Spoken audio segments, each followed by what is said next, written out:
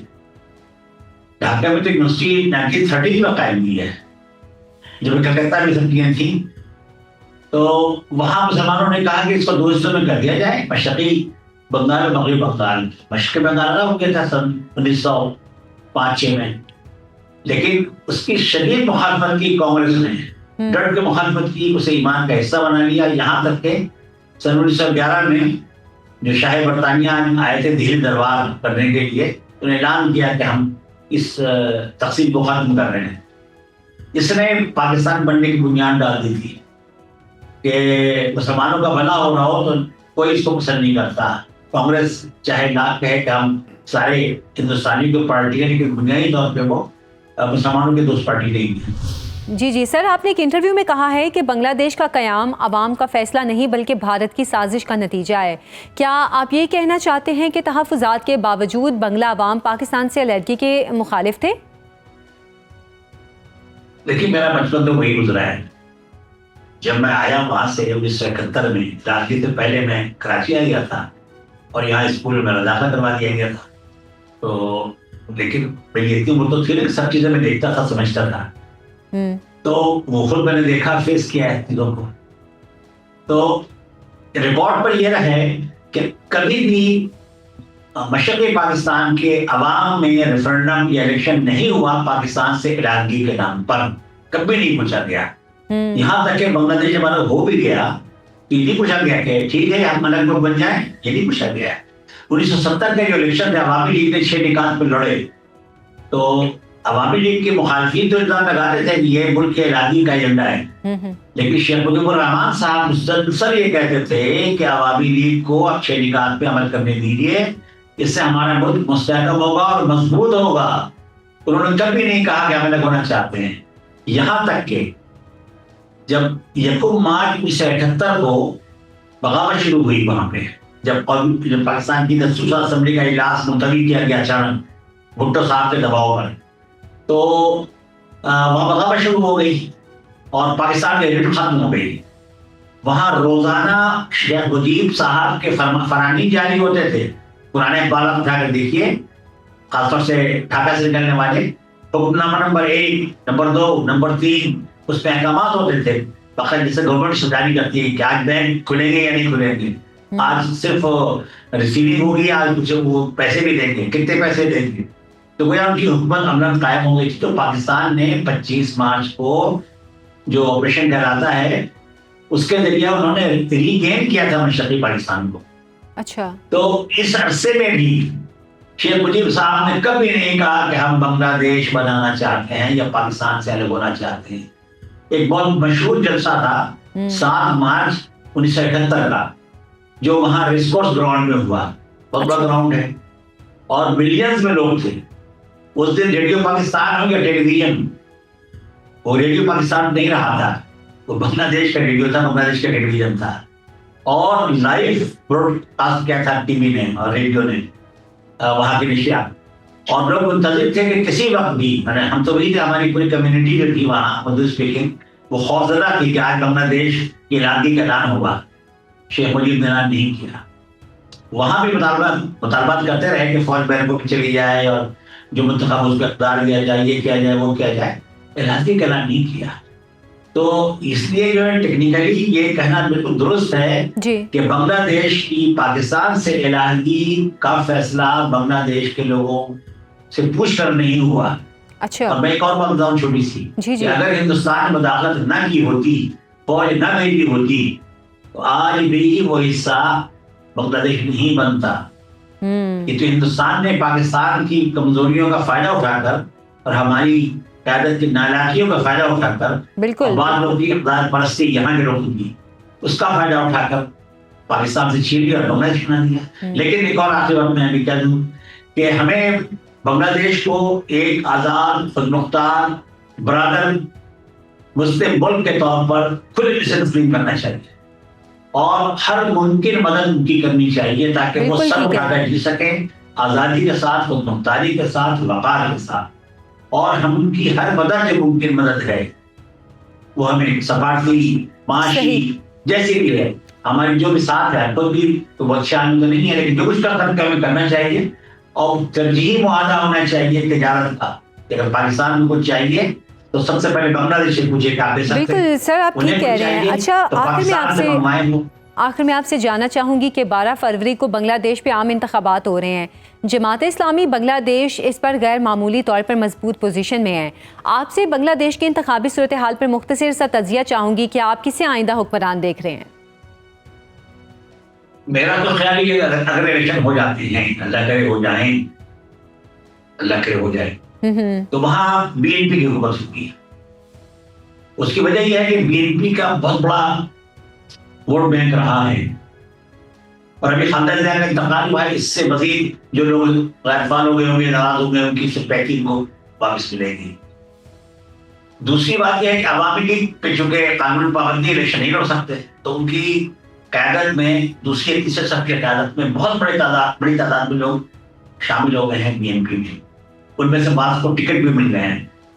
ہندوستان کی جو اس وقت وہاں پالیسی ہے یہی ہے کہ عوامی لیگ کچھ فوراً واپس نہیں لا سکتے اتنی ان پاپولر پارٹی کو.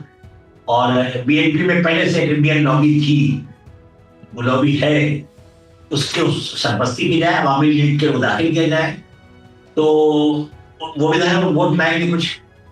اگر عوامی لیگ باقاعدہ بائیکاٹ کر بھی دے تو، اور میری معلومات کے مطابق شیخ حسینہ کا یہی حکم ہے کہ عوامی لیگ کے لوگ ووٹ نہ دیں لیکن لوگ ووٹ دیں گے. اور ووٹ دینے کی بہت بڑی وجہ یہ ہوگی کہ وہاں کہیں جماعت اسلامی یا اسلام پسند لوگ نہ آ جائیں. عوامی لیگ تو ہے نہیں اور ان کی لڑائی دراصل تھی خالدہ ضیاء کی پارٹی سے. لیکن اب وہاں مقابلہ ہے کہ خالدہ ضیاء کی پارٹی کو اکثریت ملے یا جماعت اسلامی ان کے اتحادیوں کو ملے. دونوں کے اتحاد ہیں، ایک اتحاد نہیں، دونوں کے اتحاد ہیں. وہاں اتحاد پہلے بھی ہوتے رہے، کوئی غیر معمولی بات نہیں ہے. تو وہاں جماعت اسلامی یس اور نو کا سوال کھڑا کر دیا گیا ہے. تو عوامی لیگ کے جو لوگ جماعت اسلامی سے نفرت کرتے ہیں، میرا خیال ہے کہ 20 سے 25% عوامی لیگی ہوں گے جو زندہ جماعت اسلامی میں وہاں بی این پی کو ووٹ دیں گے. ظاہر اس کا فائدہ کیا ہوگا. میرا تو اندازہ یہی ہے کہ بی این پی کی حکومت بنے گی. البتہ جماعت اسلامی ایک بڑی اپوزیشن پارٹی کے طور پر بالکل ابھرے گی. ٹھیک ہے، بہت بہت شکریہ. شاہد ہاشمی صاحب سینئر تجزیہ کار ہمارے ساتھ موجود تھے. آج کے پروگرام سے اتنا ہی. مجھے اجازت دیں. اللہ حافظ.